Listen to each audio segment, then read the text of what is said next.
देखें, जमीन रजिस्ट्री में अगर आपको अपनी समझदारी नहीं काम करेगी, अपना नॉलेज काम नहीं करेगा, तो कभी भी आप धोखा खा सकते हैं। तो जमीन रजिस्ट्री के प्रोसेस को समझना, जमीन रजिस्ट्री को वेरीफाई करने का तरीका क्या है, कैसे है, क्या करना होगा। अब ये जो मान लेते हैं जमीन है, इस जमीन का मान लेते हैं आपको रजिस्ट्री करानी है, ठीक है। आपको क्या देखना चाहिए, आखिर जमीन की 2 बार रजिस्ट्री क्यों होती है, जमीन रजिस्ट्री में अगर किसी प्रकार का कोई समस्या हो गया है उसको सुधार कैसे करवाएंगे। मान लेते हैं दस्तावेज में अगर कोई गलत एक तरह से मेंशन हो गया है, उसका सुधार कैसे करवाना होगा। जमीन रजिस्ट्री का दाखिल खारिज प्रक्रिया नहीं हो रहा है, उसको करवाने के लिए क्या करना होगा। मान लेते हैं दाखिल खारिज जो है लंबे समय से आप नहीं करवाए हैं, उसके लिए अब आपके पास क्या विकल्प है, कौन सा प्रोसेस आप यूज करेंगे जिससे जल्द से जल्द जो है आपकी जो जमीन है उस रजिस्ट्री की दाखिल खारिज आप करवा पाएंगे। ये प्लॉट आप देख रहे हैं, इस प्लॉट को अगर मान लेते हैं आप खरीदने का सोच रहे हैं, ये एग्रीकल्चर लैंड है, आप खरीदना चाहते हैं इसको, आपको लगता है कि इसको अगर हम खरीदेंगे तो इसमें हम जो है फसल एक तरह से लगा सकते हैं, अपने उपयोग में ला सकते हैं, या अगर कोई इंफ्रास्ट्रक्चर भविष्य में डेवलप करना हो वो भी कर सकते हैं। ये आप पर डिपेंड करता है, आपकी प्रॉपर्टी होती है, ठीक है। प्रॉपर्टी के टाइप की बात अब अभी नहीं करने वाले हैं। अभी अगर आपको पता नहीं है कि प्रॉपर्टी कितने टाइप की होती है, फ्री होल्ड क्या होती है, तो उसके बारे में और जो है आप जाके एक तरह से आप प्लेलिस्ट विजिट कर सकते हैं, वहां पर आप जमीन रजिस्ट्री के बारे में देखेंगे तो आपको पूरा इंफॉर्मेशन मिलेगा। लेकिन अभी मैं आपको बता दूं कि ये जो प्रॉपर्टी है, बस आपको इसका प्लॉट नंबर पता है, मालिक के बारे में पता है, आप इसको खरीदना चाहते हैं। खरीदने के लिए सबसे पहले है ना, आप मान लेते हैं खरीदने के लिए आप जाके क्या किए, डायरेक्ट खरीद लिए, पैसा दे दिए, लेकिन आपको क्या देखने की जरूरत है और जिससे कि किसी प्रकार की कोई त्रुटि नहीं होगी और आपको कभी भविष्य में कोई समस्या नहीं होगा। अब यहाँ पर जो सबसे बड़ा समस्या उत्पन्न होता है, और खास करके अगर देखा जाए बहुत ऐसे मामले हैं जो कोर्ट में लंबित भी हैं और बहुत ऐसे मामले हैं जिसमें अभी फैसला आ भी चुका है। तो यहाँ पर जो विवाद है कि एक मनोज है, दूसरा विजय है। मनोज ने इस जमीन को पहले खरीदा, यानी ये व्यक्ति जो है बहुत पहले खरीदा। इस व्यक्ति जो है पहले खरीदा, लेकिन ये व्यक्ति वहां नहीं रहता था। इस पहले खरीदा लेकिन उसका म्यूटेशन जो है नहीं करवा पाया, है ना, म्यूटेशन जो है वो नहीं हो पाया।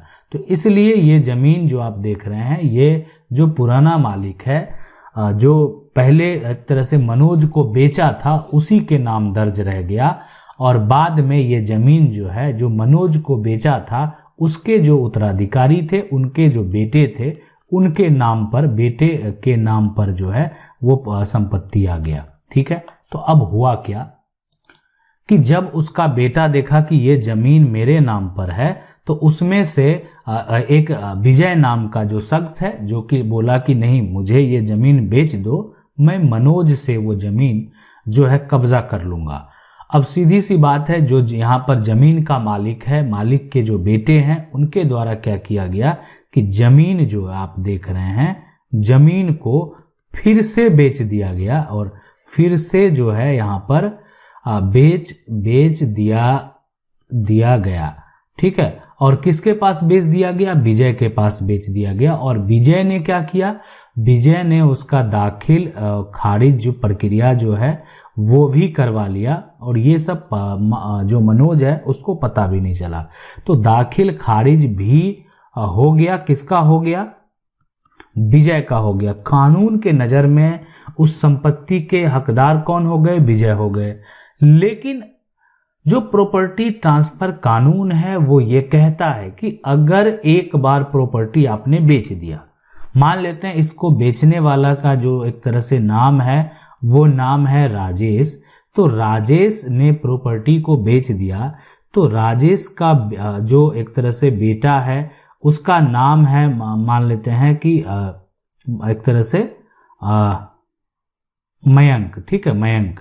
तो मयंक जो है अब ये दोबारा प्रॉपर्टी बेचने का कानूनी अधिकार इसके पास खत्म हो जाता है। यानी राजेश ने क्या किया, प्रॉपर्टी बेच दिया, ठीक है। अब यहाँ पर मयंक है, दूसरा मान लेते हैं संजय है। अब वो ये प्रॉपर्टी जो है ना संजय बेच सकता है ना मयंक बेच सकता है, इसलिए कि राजेश के द्वारा पहले ही ये प्रॉपर्टी मनोज को बेचा जा चुका है। तो जब ये प्रॉपर्टी राजेश के द्वारा बेचा जा चुका है तो अब ये जो है दोबारा उसके बच्चे को कानूनी रूप से, जो कानून कहता है कि आप नहीं बेच सकते हैं, प्रॉपर्टी का जो ट्रांसफर एक्ट है ये कहता है कि आप प्रॉपर्टी एक बार जब आपके फादर के द्वारा ट्रांसफर किया गया है तो वो इलीगल है, तो पहले आप उसको कैंसिल करवाइए। अगर आप उसको लीगल नहीं मानते हैं, गलत मानते हैं या उसमें किसी प्रकार की आपको प्रॉब्लम नजर आ रही है तो आप उसको कैंसिल करवा सकते हैं। लेकिन आप अगर कानूनी तौर पर अगर ये कहें कि आप जो है दोबारा बेच देंगे किसी को तो ये गलत होगा। अगर आप ऐसा करेंगे तो कहीं ना कहीं आप एक फ्रॉड वाला काम कर रहे हैं, आप पर जो है जालसाजी करना है ना, गलत तरीके से एक तरह किसी को धोखा देना, इस तरह के अपराध के मामले आप पर दर्ज हो सकते हैं। इसलिए कि आपने क्या किया, आपको जानकारी थी कि ये व्यक्ति, ये सब प्रॉपर्टी मनोज के हाथों है, लेकिन फिर भी ये व्यक्ति मयंक और संजय ने क्या किया, विजय को बेच दिया। तो ऐसे मामले जो कोर्ट में जाएंगे तो देखें सबसे पहला तो एक सवाल उठता ही है कि एक मनोज को एफआईआर दर्ज कर देना चाहिए, और ये एफआईआर में जो यहाँ पर दर्ज होगा तो वो होगा किसके ऊपर, तो जो विक्रेता है यानी जो उनके विक्रेता हैं और जो मनोज की जमीन को कब्जा करने आया उसके ऊपर भी एफआईआर दर्ज करेंगे कि मनोज के पास जमीन था लेकिन वो व्यक्ति जो विजय है जमीन को खरीद लिया, प्रॉपर्टी को खरीद लिया, दाखिल खारिज करा लिया और अब आया है प्रॉपर्टी को कब्जा करने के लिए।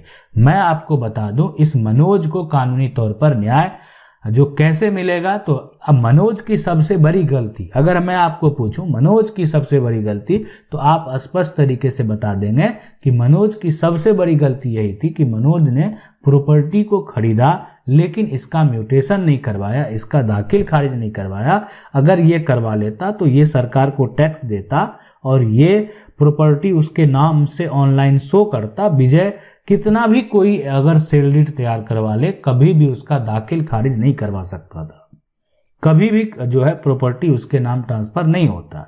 तो विजय अगर जो है अभी वर्तमान में दावा पेश करे, कब्जा कर ले, कुछ भी कर सकता है, उसके नाम प्रॉपर्टी है वो कुछ कर सकता है, वो विजय भी किसी को बेच दे, लेकिन कानूनी तौर पर पहले जिसकी रजिस्ट्री हुई है कानूनी तौर पर वो उसी का अधिकार होगा।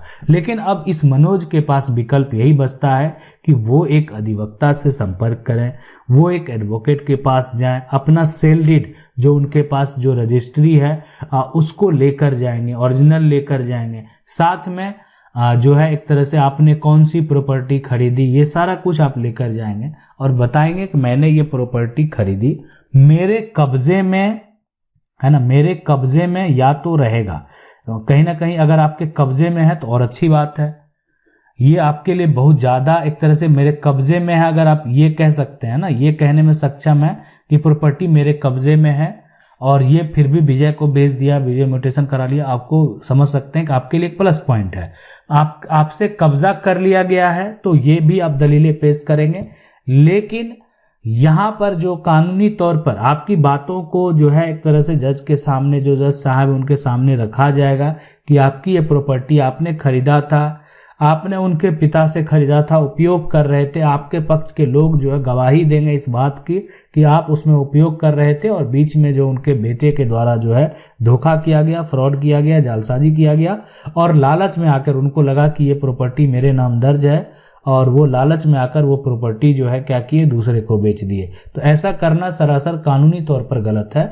और जब आपके पक्ष के लोग गवाही देंगे, सारे बात स्पष्ट होने के बाद जब आपके पक्ष में फैसला आ जाएगा, जिस दिन फैसला आ जाएगा उस दिन ये दाखिल खारिज का मान्यता भी जो है क्या हो जाएगा, खत्म हो जाएगा। मतलब ना ये दाखिल खारिज का कोई मान्यता रह जाएगा, ना इस रजिस्ट्री का कोई मान्यता रह जाएगा। ठीक है, अब इसके अलावा ये तो खत्म हो गया, आप इसको कैंसिल करवा लिए, यानी आप जीत हासिल अपनी कर लिए, आप जीत गए। ठीक है, आप जीत गए।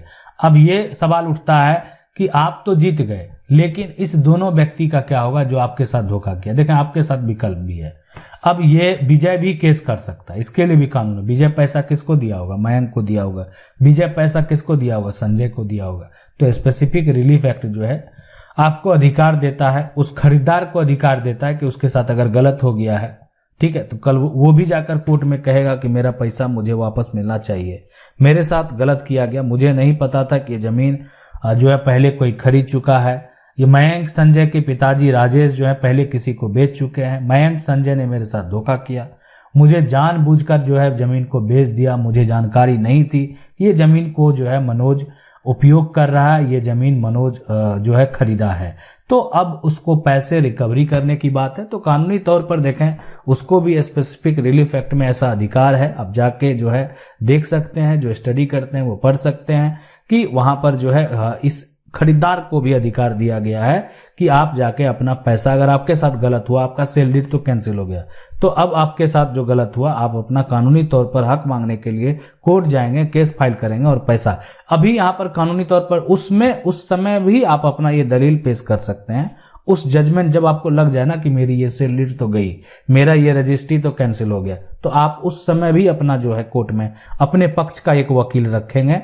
इसलिए कि कहीं ना कहीं मनोज आप केस करेगा तो सिर्फ मयंक संजय के ऊपर तो नहीं करेगा, आपके ऊपर भी करेगा, आपको भी पार्टी बनाया जाएगा, आपको भी नोटिस भेजा जाएगा। तो आप अपने वकील रखेंगे कि मेरे साथ जो गलत हुई है, अगर पहले मनोज को बेचा गया है तो मेरा तो ये प्रॉपर्टी होगा नहीं, मेरा सेल डीड तो कैंसिल हो जाएगा। तो आप अपना ये दलील उस समय पेश कर सकते हैं कि मुझे मेरा पैसा वापस चाहिए। आपने जितना पैसा कानूनी तौर पे दिया होगा, बात को समझ लें, आपके पास जो प्रूफ है, आपने जो लीगल वे में जितना पैसा दिया होगा वो कानूनी तौर पर आपको वापस प्राप्त होगा, ये आप समझ लें।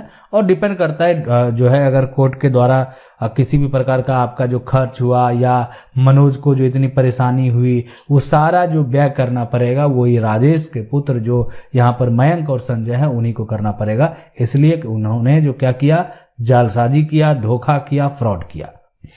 आशा करते हैं वीडियो अच्छा लगा होगा। वीडियो को लाइक जरूर कर दें। चैनल को पहली बार देख रहे हैं सब्सक्राइब करके जो बेल आइकन है उसको जरूर दबा लें। मिलते हैं अगले वीडियो में, तब तक के लिए जय हिंद।